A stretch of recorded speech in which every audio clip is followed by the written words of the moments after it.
యువతరం వివేకానందుని సంస్కృతిని అలవరుచుకోవాలని, జీవితంలో గమ్యం సాధించాలంటే స్వామి వివేకానంద బోధనలు అనుసరణీయమని పౌర సంక్షేమ సంఘం కన్వీనర్ దూసలపూడి రమణరాజు పేర్కొన్నారు. వివేకానంద 163వ జయంతి సందర్భంగా వివేక అభ్యుదయ సేవా సమితి 16వ వార్షికంగా పేద వృద్ధులకు, అనాథలకు 200 దుప్పట్లు పంపిణీ చేశారు. దుమ్మలపేట ముఖద్వారం వద్ద సోమవారం సాయంత్రం జరిగిన కార్యక్రమంలో సమితి అధ్యక్షుడు పెంకె నూకరాజు ఆధ్వర్యాన ప్రత్యేక సమావేశం జరిగింది. సభకు రమణరాజు అధ్యక్షత వహించి వివేకానందునికి పూలమాలలు వేసి నివాళులు ఘటించారు.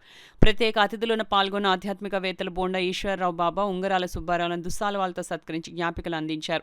Doctor T Rajalakshmi, civil supplies director, Enimireddy Malakondaiah, Chintakula Srinu, Vakkalanka Ramakrishna, Asapu నందకేశ్వరరావు, పొన్నగంటి రామ్మోహన్ రావు, దామిశెట్టి రామ్మోహన్ రావు, దాకే ధనలక్ష్మి, పలు ఆటో యూనియన్ నాయకుల చేతుల మీదుగా 200 మంది వృద్ధులకు దుప్పట్లు అందించారు. మానవ సేవే మాధవ సేవగా నూకరాజు కృష్ణ అతిథులు అభినందించారు. ఒక ఆయనకు పదవి లేదు, రాజకీయ నాయకుడు కాదు, కష్టజీవి అయిన రోజు పాటు ఒక 500 వస్తుంది, ఒక 600 వస్తుంది.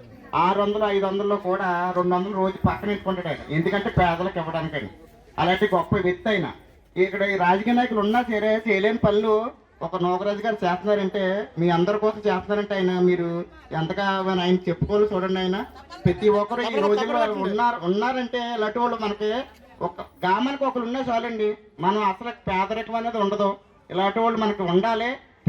మన ఆశీస్సులు అందరికి ఎప్పుడు ఆయన నూకరాజు గారికి ఎప్పుడు ఉండాలని, ఇక్కడ వచ్చిన మీరు అందరూ ఆయన దీవించాలని, ఇక్కడ వచ్చిన మా స్వామి గారు కానీ, ఇక్కడ మా పెద్దలు కానీ, ఇక్కడ ప్రతి ఒక్కరు వచ్చి ఈ మా నూకరాజు గారిని ప్రతి మనసుతో ప్రతి మనిషి వీళ్ళందరూ దీవించాలని కోరుకుంటానండి.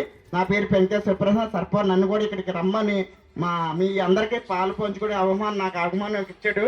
ఈ సందర్భంగా పెద్దలకు కూడా నేను ధన్యవాదాలు చెప్పుకుంటున్నాను.